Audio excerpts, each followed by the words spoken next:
I'm Braden Duncan, and I am Clockwork Art, and I'm based out of Seattle, in Chicago for the weekend. You guys have got to subscribe to Raze Chaos. And welcome back, everybody. My name is Raze Chaos. You've made it back to my channel, and oh yeah, we're coming back at you. We're coming back with some more Watchmen. You know, these are this has absolutely just been a dream to be able to do, because Raze loves talking about the Watchmen, and you know he's going to. Just FYI, Raze is going to. Raze doesn't see how he can do a video on Ozymandias without giving up some spoilers. So, while there are some spoilers to the movie, I have a hard time considering spoilers to be to the book, considering you have to read the book twice to even begin to understand it. So I really don't see how you can spoil that book unless you're going to full on read it twice and then start giving into you know, starting the interpretation of it, which Raze does not do. Raze will talk about what's in the book. He's not going to talk about what's outside of the book. Yeah, we've got Ozymandias is really excited. I mean, it is the movie version of him, which is not terribly ideal.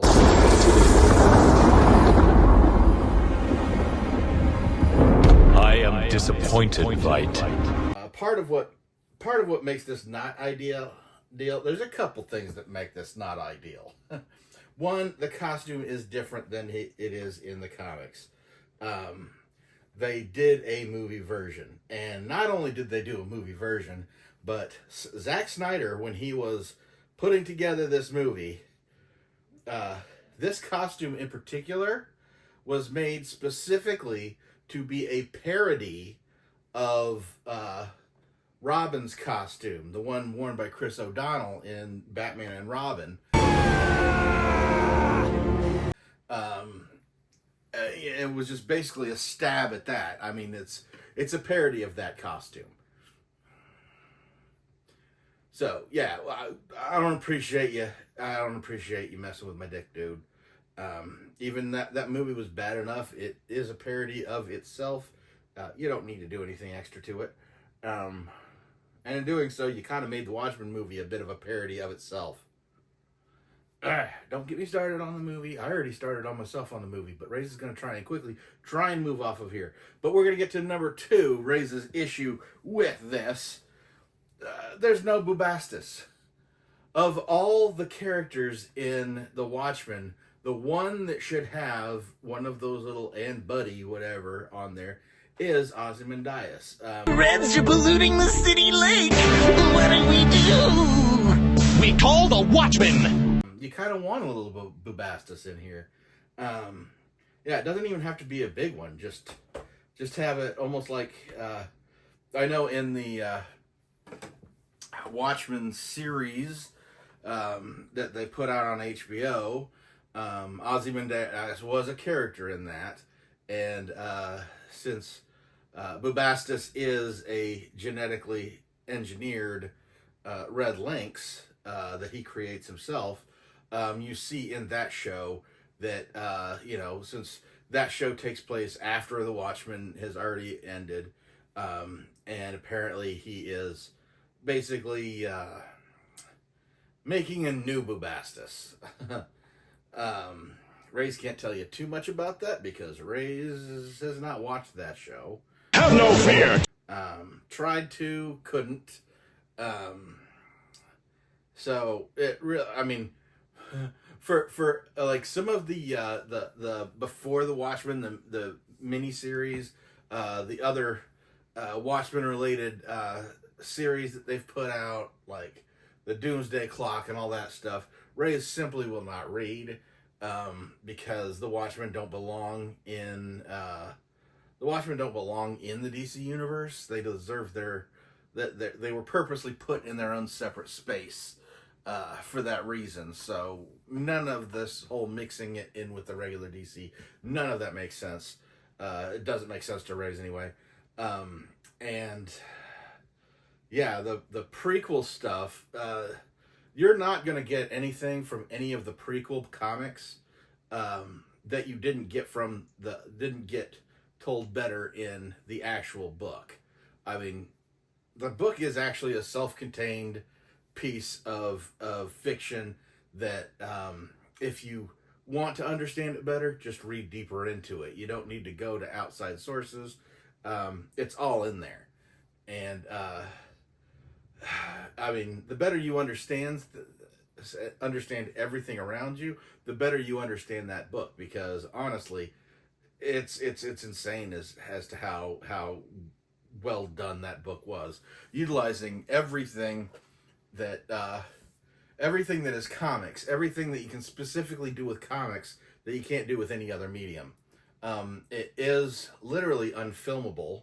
That's why when you watch even the animated series that they did, which was really well done, to be perfectly honest, what caught Raze off guard was that he was noticing things out of place. And then when you really thought about it, it was like, yes, that's how they have to show it in a movie version. You can't do it exactly the way you did it in the book, because that is impossible. So you can't do a straight adaptation. I'm glad that they only used the actual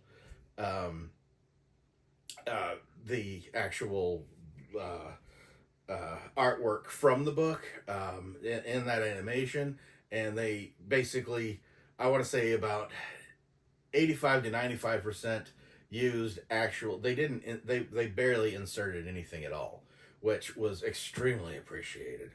And that's the HBO series that they did. I think they did just chapter 1 and chapter 2. And quite frankly, Raze loved chapter 1 beyond measure. That was just perfection. That's where it started getting weird, was in chapter 2. And that's just simply because out of necessity, they did have to rearrange some things to make it fit, because the Watchmen is unfilmable. But we're going to go ahead and put this guy away, and we are going to talk about this. Veidt, don't. So, Adrian Alexander Veidt, or Ozymandias. The name Ozymandias is in reference to Ramses II, or Ramses the Great. Basically, one of the greatest Egyptian pharaohs during the greatest period of time for ancient Egypt. One of their most prosperous, most powerful times. It's in reference to all of that, which he is a big fan of. And Raze had mentioned in the previous Watchmen videos, where most people think that the Watchmen the Watchmen were primarily characters based on old Carlton characters from Carlton Comics after DC bought, and DC decided, we don't want you to use our characters. They said, make unique ones. So that's why when Raze was talking about Dr. Manhattan, he mentioned that, yes, he is based on Captain Atom, but he's also based on Solar, the man of the atom. And, you know,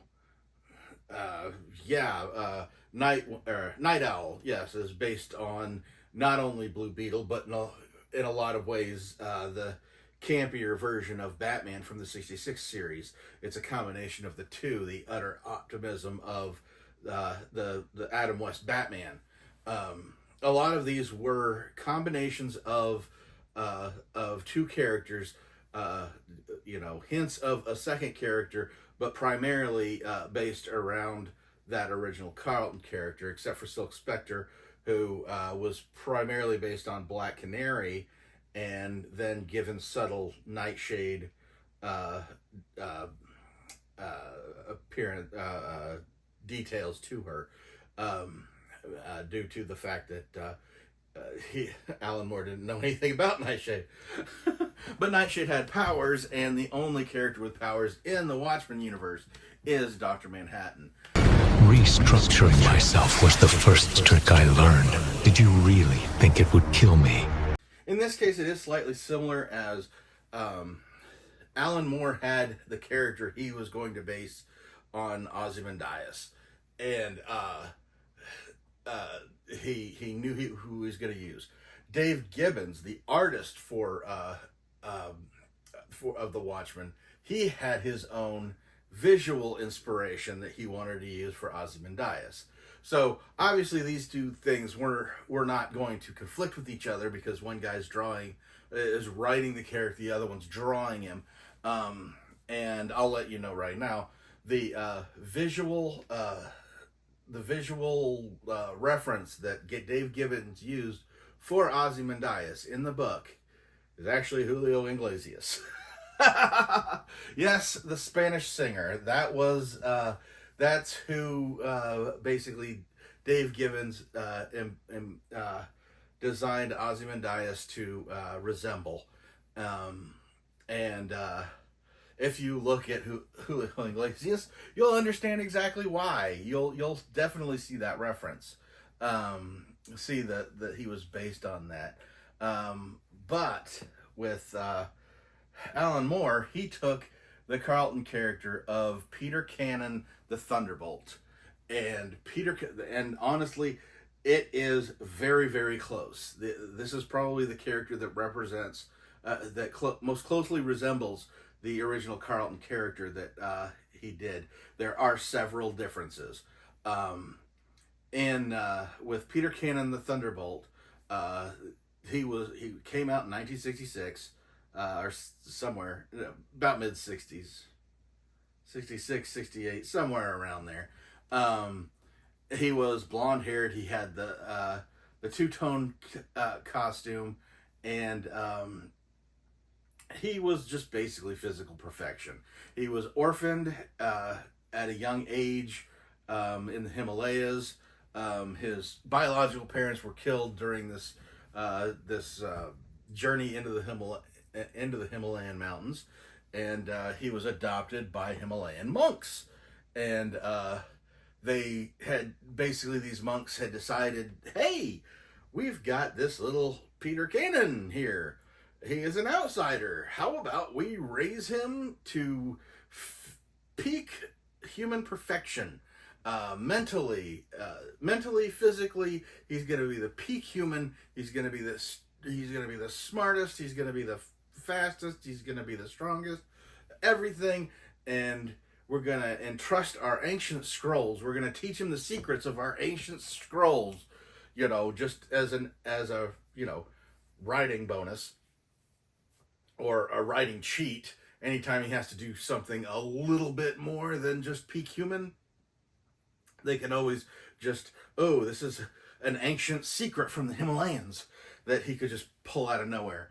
The big problem with this character, with Peter Cannon's Thunderbolt, is that he is essentially a pretty bland character, in all honesty, for being peak human and everything. When that's all there is, he's too smart. He's too good at everything he does. He basically kind of. When you've got Batman running around out there, who is essentially all of that. And then you've got people, even though Captain America is enhanced, he is super soldier, stronger, but you've got Black Panther. You've got all these other characters. Black Panther is, up there as far as physical perfection. And you've got Batman. You've got Richard Dragon, Kung Fu artist. I'm going to stick with the DC guys. Yeah, Richard Dragon running around out there. And, all these other characters who are, these amazing physical martial artists. you know, it was easy for him to get drowned out as just the one in the goofy red and yellow costume. Especially because he was technically, his superhero name was Thunderbolt. That was the name of the comic. But he pretty much went by Peter Cannon, and he sometimes wore a mask, sometimes he didn't. It was just kind of like, it was just kind of hard to figure out whether he was actually supposed to be a superhero or not. And it was, like I said, he kind of dropped off. By the time that the Carlton characters first appeared in the DC universe, which would be 1985 in Crisis on Infinite Earths, that's when they actually pulled them into the DC universe. By that point, Peter Cannon Thunderbolt hadn't made an appearance in 20 years. And when you consider, you know, his own, Carlton hadn't even published him in like 20 years. It was just kind of like, wow, who is this guy? About the only thing he had going for himself was that he was mysterious. And that's really the only thing that they could do. It was hard putting him in. I mean, they had him as a member of the Justice League for a while, but it was really hard because of all, I mean, you can think of Justice League characters that basically fit his description and then some. So it was really, really hard to work him in. He's not a DC character anymore, which is a little surprising. However, basically the original creator who basically owns the rights to it, he licensed it to Carlton Comics. The licensing held whenever DC bought Carlton, the licensing agreement just continued on through that. And then when the original creator passed on, the rights of Peter Cannon Thunderbolt reverted back to his estate. So he's no longer a DC character. He has moved on to Dynamite Comics, which I know Alex Ross has done some Peter Cannon Thunderbolt artwork, and has done a series, a mini-series at the very least, over there. And so if you really want to get a taste of Peter Cannon Thunderbolt, you can definitely still get it. He's still out there. He's just never been terribly that popular, even though he kind of came out as the world's perfect man. And I think that was part of the reason why Alan Moore, in Alan Moore's way of thinking, you have this as he's referred to by other characters in there, the world's smartest man. He just gets into, he starts getting deeper into himself, and that's what really makes him Ozymandias. And this world's smartest man means nothing more to me than its smartest termite. But enough about Peter Cannon. Let's get into Adrian Veidt, Ozymandias. Ozymandias is, like I said earlier, Ozymandias is in reference to Ramses II, and which that is a poem that's done by Percy Shelley. That name might seem slightly familiar, and it should, because his second wife was a woman named Mary. So yes, that is the Mary Shelley that originally wrote Frankenstein. So it comes from a good line of people. Although Percy Shelley was the more famous writer at the time, it was primarily because he was a male and not female. But to get into Ozymandias a little bit more, Ozymandias, much like Peter Cannon Thunderbolt, he is like the pinnacle of physical perfection. Mentally and physically, he is peak human all the way around.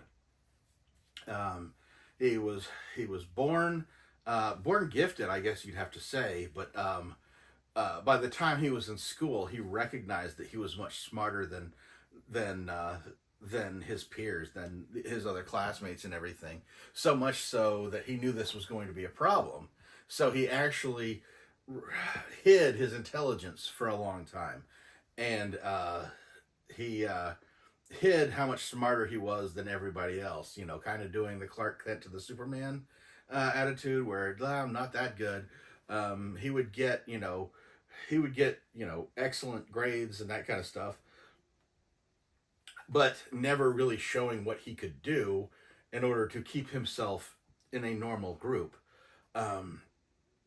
It wasn't until he was bullied later on in his childhood that he actually felt the need to go ahead and learn a little bit more. He practiced martial arts, and he went after the bully that had picked on him, and in doing so ended up crippling the kid by damaging his leg beyond repair. And of course, the schools immediately want to expel. I mean, you do that in your class, and they want to expel you. And then his father, his rich father, essentially bribes the school to keep him on. And so they do. They keep him in, and Ozymandias, or Adrian, I'm going to just call him Adrian at this point. Adrian is so disgusted by how this went down. You know, in his mind, he was getting justice for the bully that came after him. But not only was he about to get punished, but then his dad bribes the school to keep him in there, which is also, not really how it should work. And from that point on, it was gloves off. He had no problem showing off just how intelligent he was, and went ahead and embraced that he was, obviously if he was already a peak physical specimen. He went into the martial arts. He learned fast. He learned well. Oh, shit! Obviously, if he's going to cripple another kid doing it. And he basically shoots straight through and graduates high school at 14 years old. Because he does not see a point in hiding any of it. He knows he can do anything, and he fully intends on doing anything. So that's exactly what he does. By 17, his parents have passed on, and so the entire family fortune ends up going to him. As stated earlier, he didn't think it was right when he was being punished for fighting back against his bully. He thought it was wrong that they kept him in school because his dad bribed it. He's got a strong sense of what's right and what's wrong. And so when he inherited an entire fortune from his parents, he gave it all to charity. He hadn't earned that money. He gave the entire fortune away to charity, and decided what he was going to do was travel along his namesake. His name is actually Adrian Alexander Chase. Adrian Alexander Veit. And so, like Alexander the Great, he decided to trek. He decided to follow the path that Alexander had taken in all his conquests and everything. And it's during this time that basically Adrian Veit gets high on some hashish and decides he wants to be a superhero, as you do.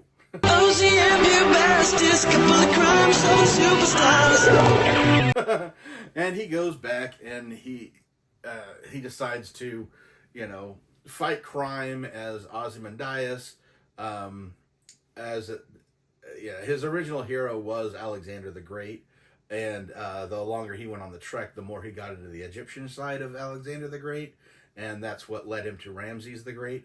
And basically, he becomes obsessed with ancient Egyptian culture, which is basically what forms his entire appearance and everything. And that's how he goes along. And he's still in the mindset that he is going to do right. He wants to save the world. And the longer he is a superhero and he's fighting, the mob and street level crime, because, like I said, none of the Watchmen characters outside of Dr. Manhattan actually have any powers. So the extent that he can do is basically street crime. Have some thugs. And the longer he does this, the more he starts to question as to if it's really the right way to go about this. I mean, is stopping muggers really going to be the way to, change the world for the better? He just didn't really think he was doing much of an impact. And the more he doubted that, or he doubted that quite a bit, and then it came to a head when he gets invited to the first meeting of the Crime Busters, and he meets the comedian, and the comedian just flat out says, nothing you guys are doing is actually going to make a lick of difference as far as on a global scale. They're united forever. He was like, you guys are, I mean, he primarily goes after, the comedian primarily goes after Captain Metropolis, making fun of him with still wanting to play cowboys and Indians. But the metaphor just kind of went to everybody. They're all just basically, putting the bad guys in jail and, not really doing a whole heck of a lot more.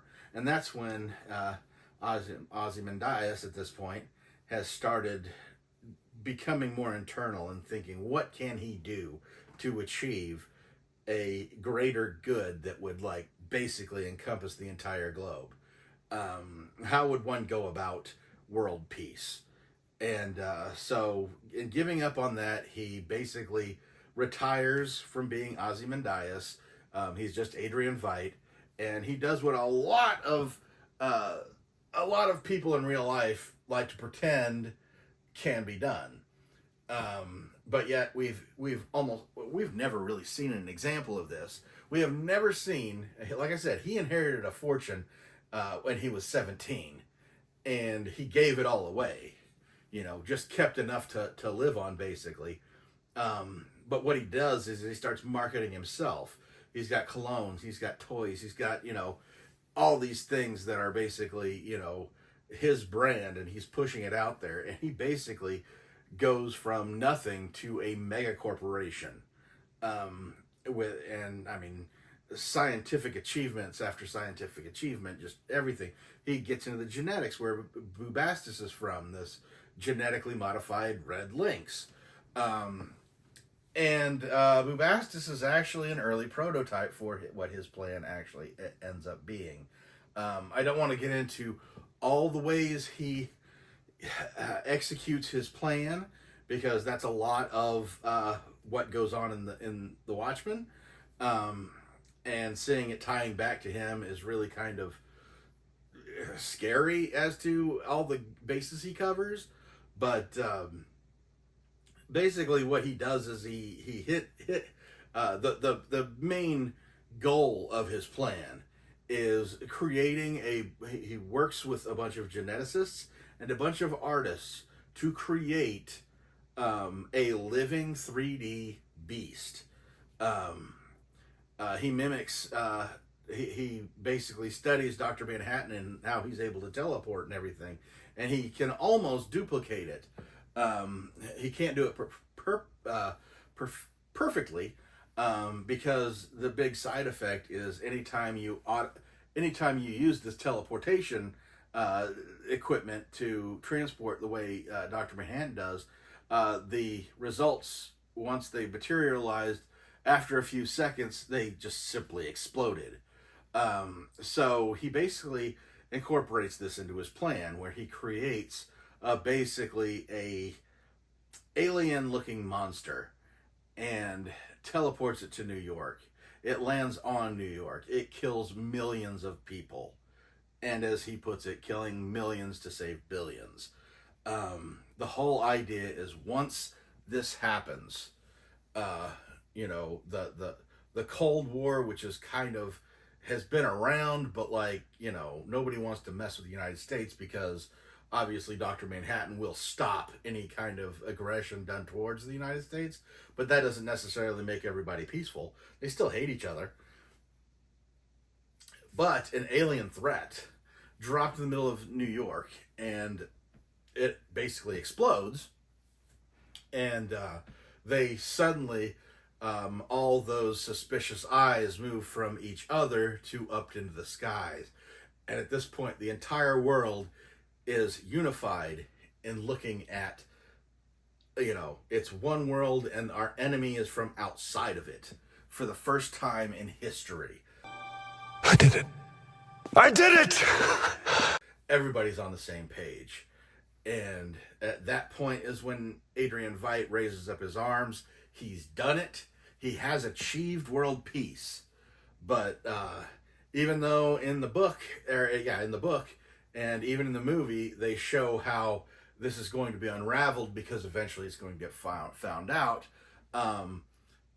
They put extra steps in there. Alan Moore puts extra steps in there, but the inevitability of it was it would get figured out that this was basically a joke. This was a hoax played on the world, and it wouldn't take long before people started pointing fingers at each other again, and the Cold War starts all over again.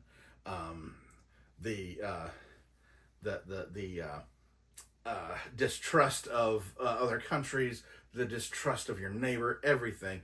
That's what human beings are. We always need something to hate. We need something to be afraid of. We need something to be better than.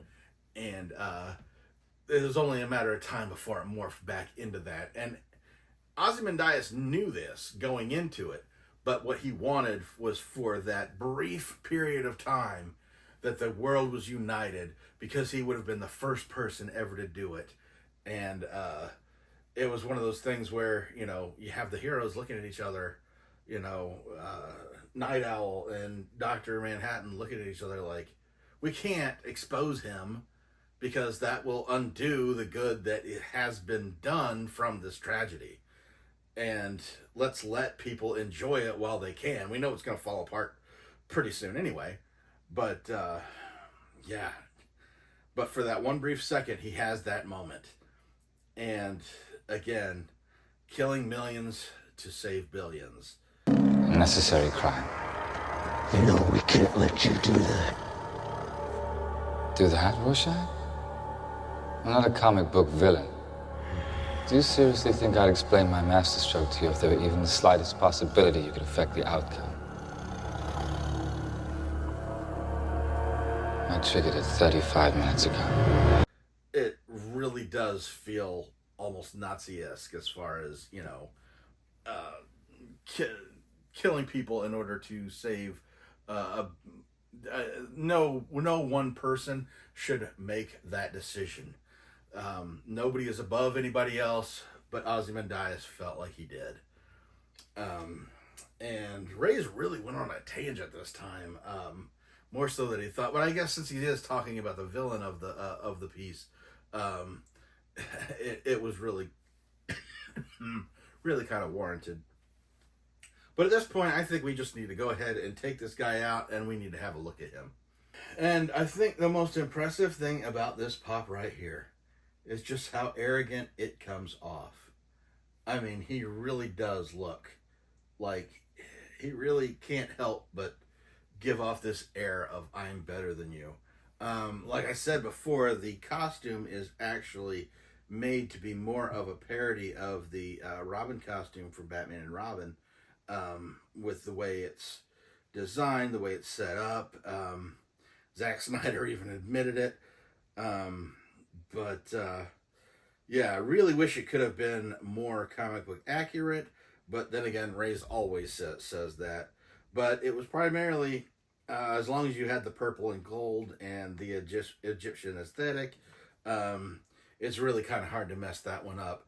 I did think that the mask made it look like he was wearing goggles more than it was supposed to. But at the same time, yeah, this is a good representation of the version that was in the movie. And it's the only Ozymandias Raze was able to get, so he can't complain too much. Really love being able to do these Watchmen videos. I say it every time. Raze could talk about the Watchmen every freaking day. And always have new things to pull from it. It is probably one of the greatest masterpieces as far as the comic book medium. Yeah, Raze will always kind of stand by that. He has seen pushback against that, but like, Raze doesn't care. That's how Raze feels, and Raze is gonna stay with it. But but yeah, this is the newest addition to Raze Chaos's little Watchmen Pop universe. I do there is another one that Raze has, and there's another one that they have not made yet, and Raze is getting nervous that they're not going to make this one, and please don't get all the way to the end and not give us the final character. And the final character is a big one, and yes, let's just pray to the Funko gods they're going to go ahead and keep going with this, because they've only got one left. But at any rate, Raze is going to go ahead and get out of here now. I hope you've enjoyed this video. I hope you have enjoyed taking another trip into the Watchmen universe with me. I love doing it. I know I've got at least, I know I've got one more to go. And hopefully I've got 2 more to go, but they haven't released the last character yet. Most of the Funko collectors can already guess which one's which. The one they haven't released versus the one Raze still has to do.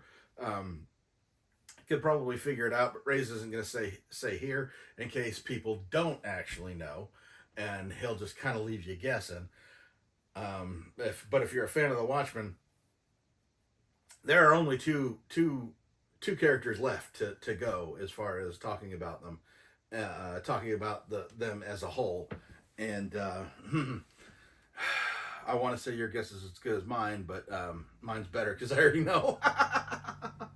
But at any rate, let me know down in the comments below what you think of Ozymandias, whether you agree with his idea as far as making the decision that would essentially cause world peace, even if it's only for a very short time. The craziest part about that is you don't know if that world peace is going to last for a matter of minutes, hours, days, weeks, or months. At any given time, that could totally fall apart. But in that one moment, he manages to achieve world peace at the cost of millions of lives. But yeah, let me know what you think down in the comments below. Ray's gonna get out of here because he's gonna start looping. If he doesn't, because he's gonna keep going back and forth. But I hope you've had a great day. I hope you have a great time with these Watchmen videos, and hope to see you back here again real soon. But never forget, the life is full of odd moments. You never know when you're going to be defined.